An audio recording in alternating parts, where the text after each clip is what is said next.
పరివర్తన. ఒక రాజుగారికి లేక సంతానం కలిగి చక్కని మగబిడ్డ పుట్టాడు. రాజు ఆ రాజకుమారుని అల్లాల ముద్దుగా పెంచాడు. వాడిపైన ఈగ వాలకుండా పెంచి పెద్ద చేశాడు. కాని రాజకుమారుడు అతి గారాబం వల్ల చెడ్డవాడిగా మారాడు. అతడు ఆడింది ఆటగా, పాడింది పాటగా నడిచేది. ఇలా ఉండగా ఒకసారి కొందరు పౌరులు పన్నులు కట్టలేదని ఒక భటుడు వారిని రాజస్థానంలోకి తీసుకువచ్చాడు. రాజకుమారుడు తండ్రితో, నాన్నగారు, వారికి నేను శిక్ష విధిస్తాను అన్నాడు. రాజు బదులు చెప్పలేదు. పైగా తన కుమారుడు శిక్ష విధిస్తాడని సంతోషపడ్డాడు. రాజకుమారుడు ఆ పౌరులను వారు బాకీ ఉన్న డబ్బు మొత్తం వెంటనే కట్టమన్నాడు. వారు తమకు కొంత సమయం కావాలని కోరారు. కాని రాజకుమారుడు అవేమీ పట్టించుకోకుండా వారికి 100 కొరడా డబ్బులు శిక్షను విధించాడు. ఆ తరువాత కొన్ని రోజులకు కొందరు రైతులు రాజస్థానానికి వచ్చి తమకు మేలు రకం విత్తనాలను ఇప్పించమని కోరారు. అది విన్న రాజకుమారుడు, మేలు రకం విత్తనాలు ఇచ్చినా తర్వాత మీరు పండించేదేమిటి అంటూ పుచ్చిన విత్తనాలు ఇప్పించాడు. వారు మరో మాట్లాడకుండా వాటిని తీసుకొని బయటకు వచ్చి పెంట కుప్పలో పారబోశారు. మరి కొన్ని రోజులకు రాజకుమారుడు పండితులను పిలిచి చంద్రుణ్ణి బంతిలాగా చేసి ఆడమన్నాడు. వారు తలలు పట్టుకున్నారు. వారికి చేసే సన్మానాలు అన్నీ రద్దు చేశాడు. ఇవన్నీ గమనించిన మహామంత్రి శిక్షణ కొరకు రాజకుమారుని గురువు వద్దకు పంపించాలని రాజుకు సూచించాడు. శిక్షణ పొందితే అతడు పరిపాలన బాగా చేయగలడని, శత్రువులు వచ్చినా వారితో ధైర్యంగా పోరాడగలడని తెలిపాడు. రాజుకు ఆ సూచన నచ్చి రాజకుమారుని బుజ్జగించి నగరం వెలుపల ఉన్న గురువు ఆశ్రమానికి తీసుకెళ్లాడు. అక్కడ గురువును చూసి రాజకుమారుడు, ఈయన నాకు గురువు కాదు, నేనే ఈయనకు గురువును, నేను చెప్పిందే ఈయన వినాలి అంటూ ఆజ్ఞాపించాడు. అందుకు గురువు, నీవు ఎల్లప్పటికీ నాకు గురువే, కాని రేపొక్కరోజు మాత్రం నేను నీకు గురువు అవుతాను.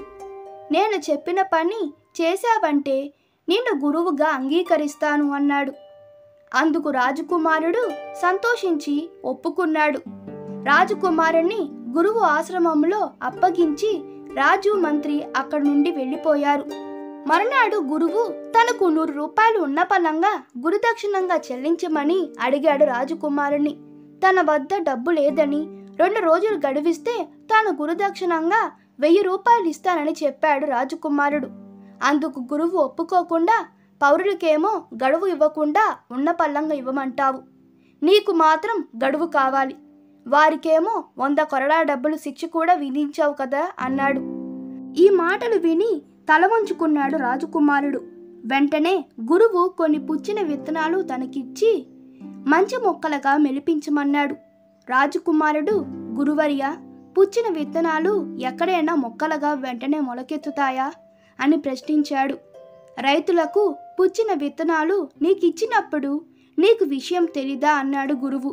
తనను క్షమించమని కోరాడు రాజకుమారుడు. తదుపరి గురువు, చంద్రుణ్ణి నువ్వు కిందకు దింపాలి, నేను చంద్రుడితో బంతాడాడతానన్నాడు. చంద్రుని ఎలా దింపడం? అది సాధ్యమైన పనేనా గురువర్య అడిగాడు రాజకుమారుడు. మరి పండితులతో చంద్రుణ్ణి బంతిలాగా చేసి ఆడమన్నావు కదా, నీవు చంద్రుణ్ణి భూమిపైకి దించితే నేను చంద్రుణ్ణి బంతిలాగా చేసి ఆడతాను అంటూ గురువు బదిలిచ్చాడు. ఈసారి రాజకుమారుడు గురువు కాళ్ళపై పడి ఏడుస్తూ క్షమించమని కోరాడు. అప్పుడు గురువు, నాయనా, నీలో ఇప్పుడు పరివర్తన కలిగింది.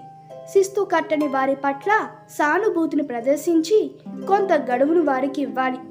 పంటలు పండించే రైతులకు మంచి విత్తనాలు ఇస్తే వారు మంచి పంటను పండించి ఇతరులకు అన్నం పెట్టగలుగుతారు. నీవు చేసే పని ఇతరులకు చెప్పాలి తప్ప అసాధ్యమైన వాటిని పండితులకు చెప్పి వారి సన్మానాలను రద్దు చేయుట తగ్గదు అంటూ ఇతవు చెప్పాడు. పరిపాలనకు సంబంధించిన అన్ని విద్యలు చెప్పండి గురువర్య, నేర్చుకుంటాను అంటూ వేడుకున్నాడు రాజకుమారుడు.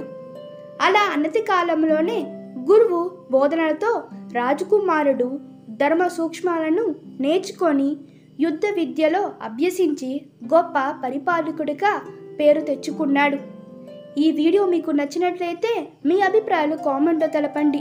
Please like, share and subscribe to my channel. Thank you.